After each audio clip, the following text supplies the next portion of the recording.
Jack Mercer sat alone in the cockpit of his cargo ship. Space stretched endlessly outside the window. His ship, the Starlight Runner, was old but reliable. It had carried him through dozens of dangerous zones before, but this time, something felt off. He was deep in uncharted territory. There were no friendly signals, no known planets nearby, just silence and stars. Jack adjusted the power levels and leaned back in his seat. He checked his navigation, sipped the last of his stale coffee, and waited for the next checkpoint to ping. Suddenly the lights on the console flickered.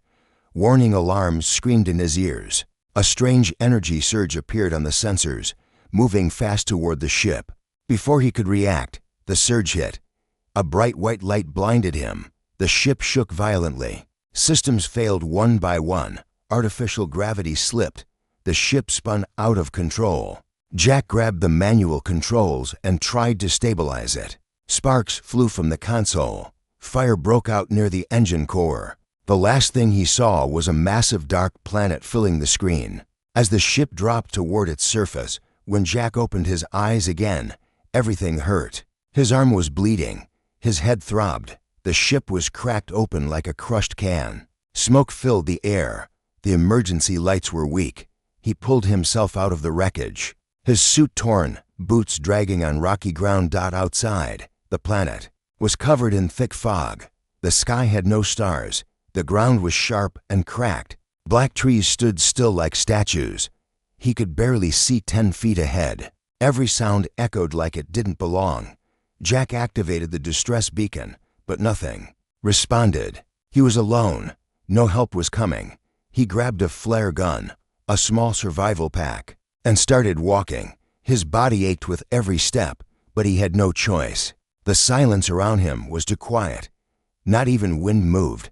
Then he heard something behind him, a sound like heavy breathing. He turned quickly but saw nothing. He kept walking. The sound returned, this time closer. Jack raised the flare gun. His hands shook. The sound grew louder.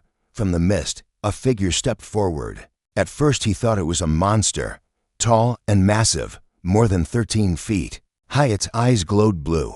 Its body was covered in silver armor that looked alive.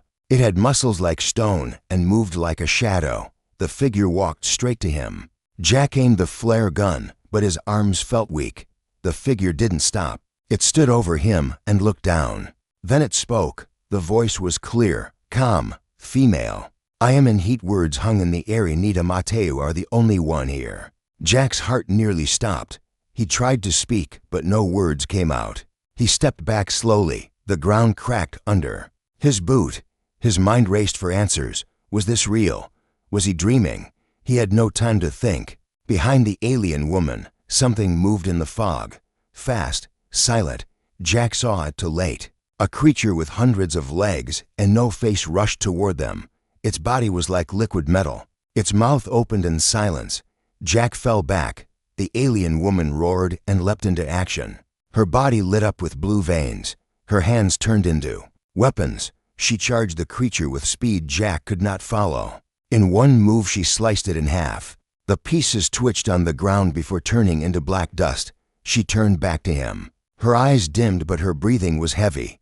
Jack stared at her. She didn't speak again. Instead, she reached down and picked him up like he weighed nothing. His vision blurred. His body gave up. Everything went black. When he woke up, he was inside a cave.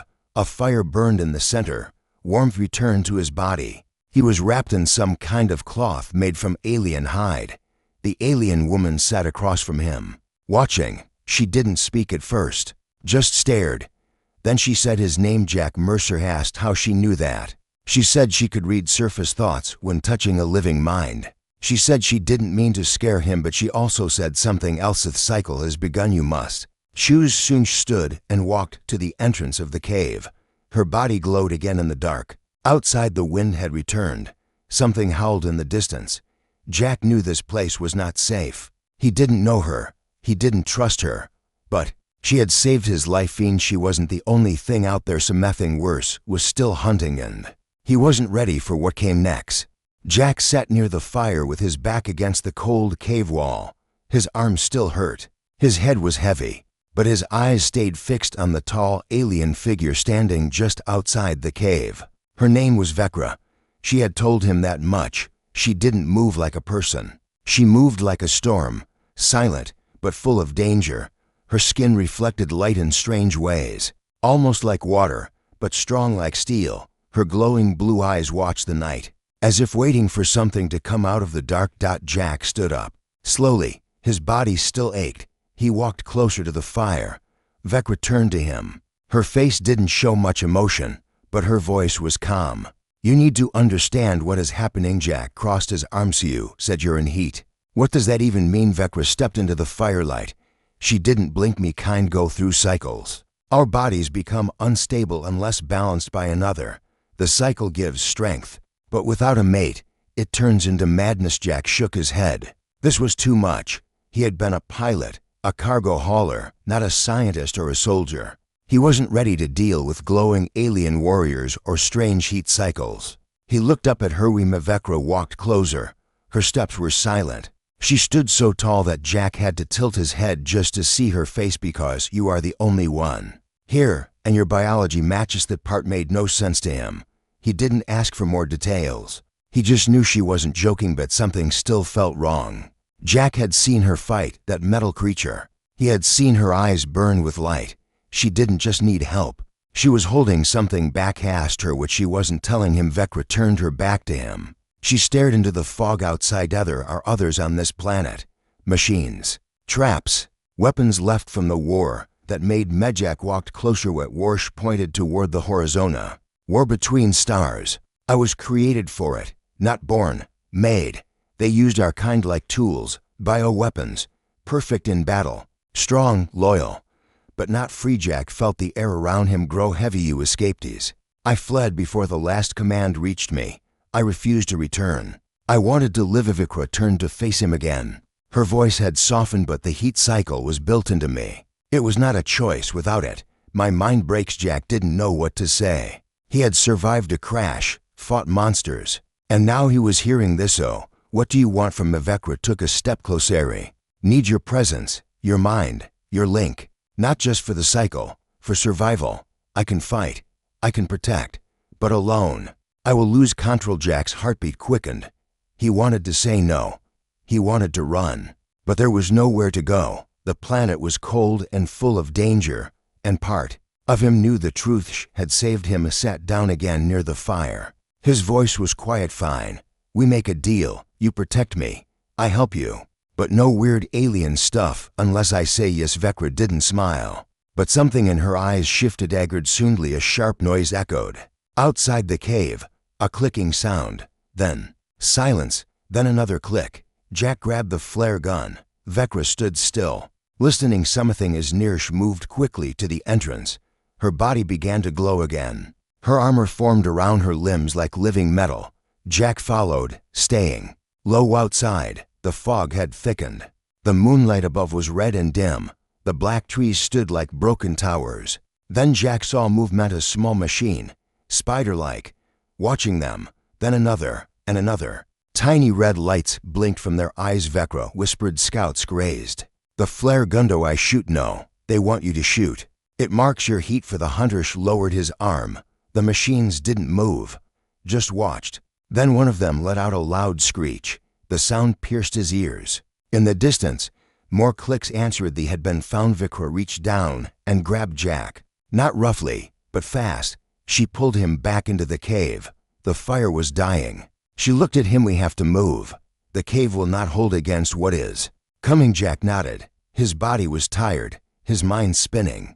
But he understood now this wasn't about survival anymore. It was about time. Something was coming for Herond. Because of their deal, it was coming for him too. Jack ran through the night with Vecra beside him. The ground shook behind them. The scouts had awakened something larger, something faster. They didn't speak. They didn't stop. Just moved through the mist like shadows trying to escape the edge of a fire. The trees thinned. Ahead, Jack saw a flat clearing with strange metal pieces buried in the ground. He slowed down. The shape looked familiar. It was the tail section of his ship, the Starlight Runner. Vecra stopped beside him.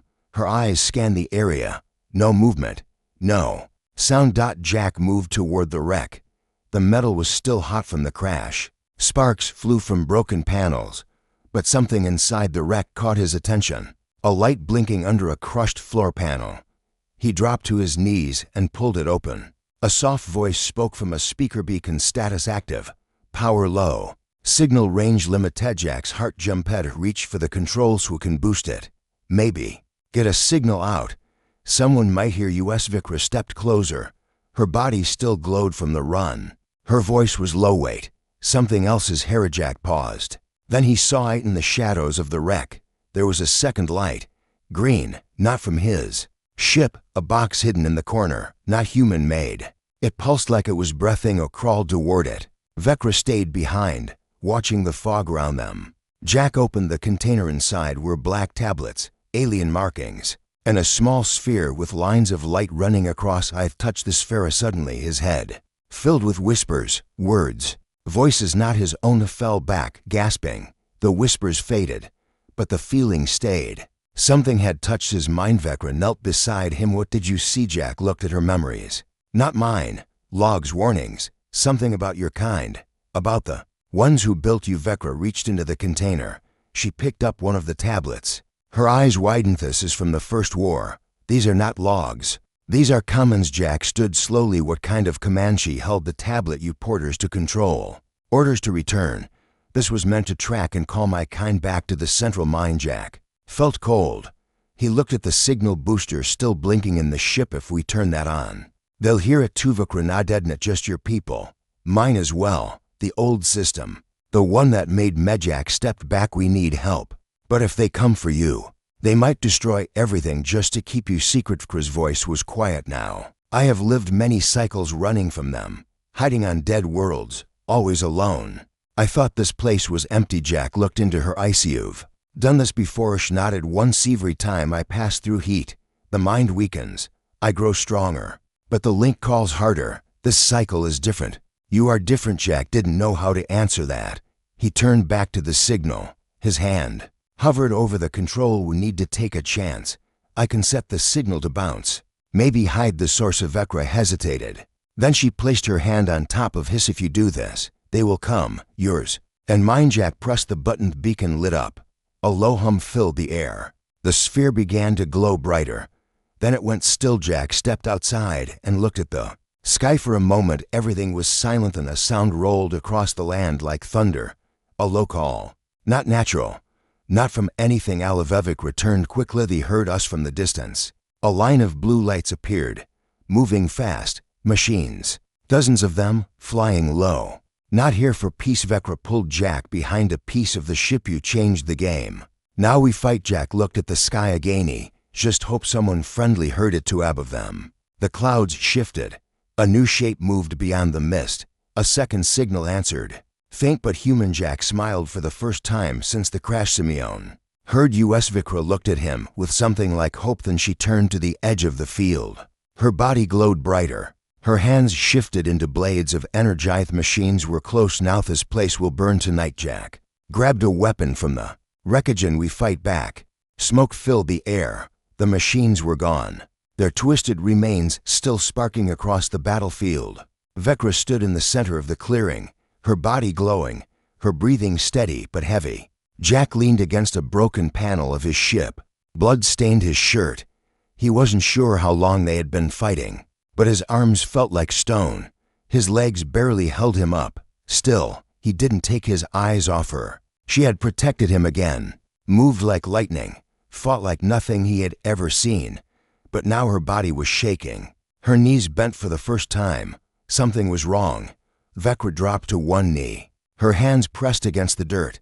The glowing lines across her arms pulsed brighter. Faster, her eyes flickered. She looked up at Jack, and for the first time, he saw fear in them. It is starting. Jack pushed away from the wreck and stumbled toward her. What's starting? Vecra's voice cracked. The final wave of the cycle.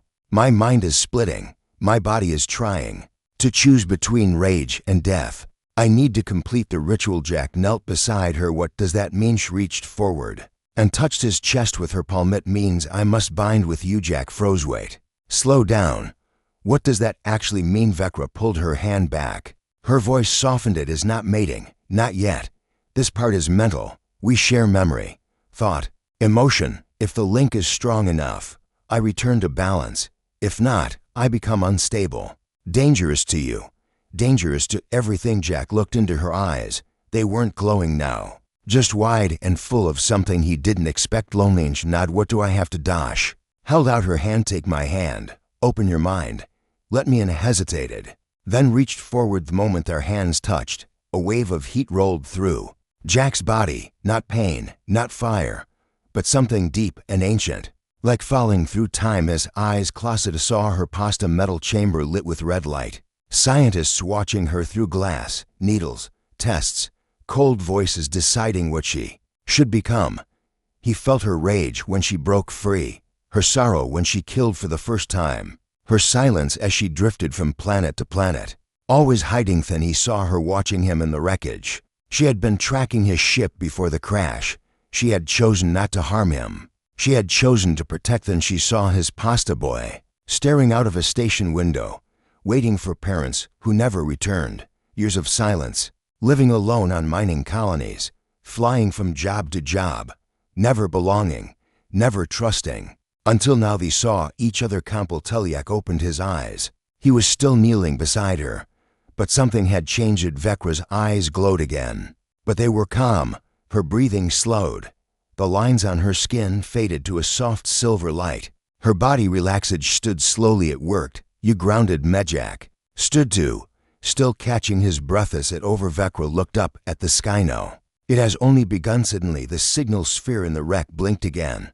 A new sound came through. A voice. Humanthus is Captain Ray of the Helios Ark. Receiving distress beacon from unknown location. Respond with ID and coordinate. Test. Jack grabbed the Communithus is Jack Mercer, crash survivor. I'm with someone who needs protection. We need immediate evac. Was a pause, then a reply. Understood. Coordinates locked. Arrival in for hours. Vecra tilted her head. For hours is a long time. Jack looked at her. Can you hold it together that long? Vecra stepped close. Her voice was steady. Because now I am not Alanish. Looked around at the bodies of the machines, but more will come. They will not stop until they take me back. Jack picked up a fresh power cell from the wreck and attached it to his rifle. Then we by time. They stood side by side at the edge of the clearing. Gabe of them. The clouds moved. A new shadow passed overhead. Not human, not natural. Next wave was coming, but so were the answers. And this time, they were ready to face both together. The forest had gone quiet, too quiet. Jack followed Vecra through thick stone corridors hidden beneath the surface. They had found the entrance by accident. A sharp tremor cracked open the ground behind the wreck. Beneath it waited a forgotten ruin, not human, not part of her creators, something older. The walls were carved with symbols that glowed faint gold. When Vecra walked past, Jack's hand brushed one of the symbols. A low vibration ran through his bones. The light reacted to him too. Vecra stopped ahead. She raised her hand and the giant door in front of them slid open. No sound, just still air. Jack stepped beside her and saw what was in city, a massive room filled with floating columns of light. In the center, a giant sphere rotated slowly above a stone platform. Jack saw more markings carved into the stone, and something else, a shape. His own reflection inside the sphere, but it looked different. His skin shimmered. His eyes glowed faint blue.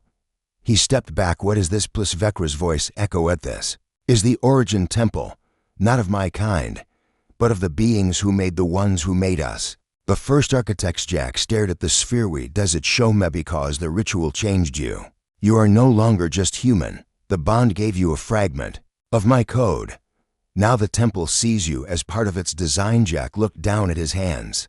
They felt warm. He didn't feel sick. He felt alive. Thought it was just a mental link. Vecra stepped onto the platform. The link went deeper. You saw my memories, but you also accepted part of what I am, not just thoughts. Something in your blood changed. Jack looked at the walls. Symbols moved slowly along the surface. Some of them matched the strange writing on the sphere from the wreck. This place was waiting for someone like you. Vecra touched one of the symbols. Long ago, the architects built creatures of thought and metal. My kind were the result of their weapons being passed to lesser minds. The code inside me was once holy, pure, until it was twisted for war. Jack placed his hand on the center platform. A pulse of light traveled up his arm. The sphere above them began to spin faster. You're saying, I've been bonded to some ancient power. Vecra's eyes locked on the sphere eyes. But not just any power. You are now a carrier of the seed code. A map that shows how to unlock or destroy beings like Jack stepped back. That's why the machines want you, not just to control you. To extract the code and erase everything linked to Iton now. They'll want you to. Vecra walked down from the platform and looked at him. You are now part of the chain. Your survival means the survival of what came before. And they will burn the sky to stop. That a low rumble shook the ground.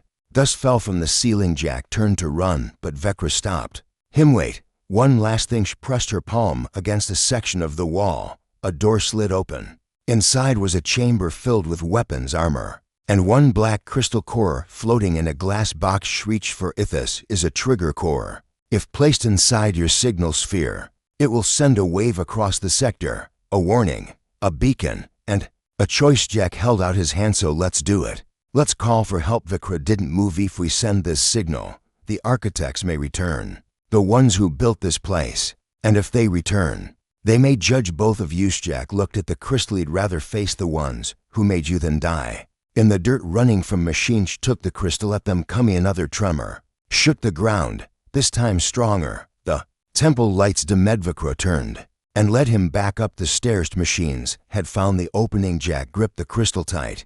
His hands still glowed faint blue. The link was still alive, still growing. Outside, the sky had turned red. A storm of metal clouds formed near the horizon. Ships, crawlers, airborne hunters, all heading toward the temple. Jack looked at Vecra. She stood tall, calm. Rediso what? No. Stepped forward. No. You awakened. Blue glow in his chest pulsed once, then twice. Jack felt his mind stretch, could hear them coming before they even arrived. Could see their heat signatures through the fog. Was no longer just human. And this war was no longer hers alone. It was their Stagather. The sky turned dark with machines. Jack stood at the mouth of the ancient temple, the black crystal in one hand and a pulse rifle in the other. The wind cut through the stone trees. Sparks danced in the air. The fog no longer hid the enemy. It welcomed them. Above, metallic shapes moved like insects. Long wings, heavy limbs. Red lights blinking in patterns. Hundreds of them, maybe more. Jack's eyes glowed faint blue. The bond inside him had grown stronger. He could feel the rhythm of the machines before they landed. He could sense the pulse of each one, as if his heartbeat had become part of the battlefield. Behind him, Vecra stepped forward. Her armor spread across her skin like living fire. Her voice was clear and full of force. Make our stand here together. Jack looked at her. He didn't feel fear. Not anymore. What are we fighting for? Vecra raised her arm and pointed to the sky. For the right to exist without chains. For the right to choose. The first wave of machines landed. Four-legged walkers, each carrying a pod of drones. The ground shook as they crawled toward the temple. Jack didn't wait. He loaded the crystal into the beacon and activated the system. The signal burst out. Like a wave of thunder, it swept across the planet, up through the clouds, and into space. A bright beam exploded from the temple's tower. The machines paused. Then they screamed. A high-pitched sound, like metal tearing through air. They had heard it. Final war had begun. Jack dropped the beacon and charged toward the walkers. Vecra ran beside him. Her body lit the ground with every step. They didn't need to speak. The bond carried thoughts now, plans, warnings. Trust. Jack slid under the legs of a walker and fired upward. The core exploded. Vecra leapt over another and ripped its shell open with her bare hands. Machines swarmed, but she moved like lightning. She was no longer just a weapon. She was free. The second wave came from above. Sky drones with energy blades. Jack raised his hand. A burst of blue light shot from his palm. One drone shattered before it reached him. Turned to Vecra. What is this power? She replied in his mind. Code inside you is not just data. It adapts, evolves. It has chosen to live inside you. Jack smiled. Good. I've got a lot of anger to burn. They fought for what felt like hours. The sky burned. The ground cracked. Smoke covered everything. But they did not stop. Each movement brought them closer. Each breath sensed their rhythm. The main ship, Ariveda, black pyramid larger than a city, descended from the clouds. its surface rippled with strange symbols. Vecra looked up the command core. They are here to rewrite me. Jack gritted his teeth. They'll have to go through me first. From the ship, a figure floated down. Not a machine, not fully alive, a mind carrier, a shape built from old code. A voice formed inside their heads. You have broken the chain, return now, or be erased. Vecra stepped forward. He will never return. The mind carrier raised its arm. The machines charged again. Jack placed his hand on the ground. Blue light exploded outward. Every machine within 50 feet froze. He stood slowly. You're not the only one with code now. The mind carrier twisted in the air, confused. The signal inside Jack had become unstable. It was not obeying the old rules. The temple reacted to. The walls lit up. A pulse shot from deep inside the ruins. The sky cracked. The mind carrier screamed. Something ancient had awakened. Not the creator snit the Machna. Something older. Vecra turned to Jack. The architects left guardians behind. Sleeping systems waiting for true code to return. Jack looked at Hearth and let's wake them up. They ran back inside the temple. The floating sphere in the center now spun like a storm. Lights filled the walls. Jack placed his hand on the stone platform. His veins lit up blue. The sphere dropped, touched the floor, then rose again. A deep voice filled the temple. Code recognized. Hybrid accepted. System unlocking. Outside, the sky broke open. Massive shapes moved through the clouds, beings of light and shadow. Machines turned on each other. The mind carrier screamed again, then vanished. Vecra watched the sky. You changed everything. Jack turned to her. So did you. The machines began to retreat. The black pyramid shook and lifted. It faded into the stars. For the first time since the crashed world went silent, the sky was quiet now. Where there had been fire and machines, there was only wind. The clouds no longer glowed with red light. The black pyramid had vanished beyond the stars. Jack stood at the edge of the temple steps, watching as the ground slowly healed. Ash drifted in the air like snow. The strange trees stood taller now. Their silver leaves shimmered gently in the morning light. The planet had changed, or maybe it had always waited for this moment. Behind Jack, the beacon pulsed once more. The final signal had been received. A voice cracked through the compass. Is Captain Ray of the Helios Ark. We have locked onto your coordinates. Touchdown in 6 minutes. Please signal if you require medical extraction. Jack didn't move. His hands were still glowing faint blue. Not as bright as before, but still alive with code. Turned slowly and walked back into the temple. Vecra was there, kneeling by the ancient sphere. Its light had dimmed. Its message completish looked up as he entered. Her voice was calm. There. Coming for you. Jack nodded. They'll want answers, reports, medical scans. They'll want to take me back and study this code. Dissect it, control it. Vecra stood. Her armor had faded. Her body was calm now. No more heat, no more chaos, just silence. Her eyes glowed softly. You don't have to go. Jack walked toward her. If I stay, they'll call me a deserter, a traitor. I'll lose everything I've ever known. I stopped in front of her. But if I go, I'll lose something that never existed until I met you. Vecra stepped closer. The space between them was no longer wide, no longer cold. Then do you choose? Jack looked down at his hand. The glow was fading now, but the bond was still there, quiet, present. He came here by accident. I crashed. I almost died. But everything since then has made me feel more human than I ever did in space. He looked into her eyes. He choose to stay. Vecra didn't answer with words. She placed her hand over his chest. The glow returned for a moment, then faded into peace. Outside, the ship broke through the clouds. Its engines roared as it descended. It hovered above the clearing. Ramps opened. A voice called out. This is Captain Ray. Jack Mercer, respond. We are here to extract you. Jack walked to the edge of the temple.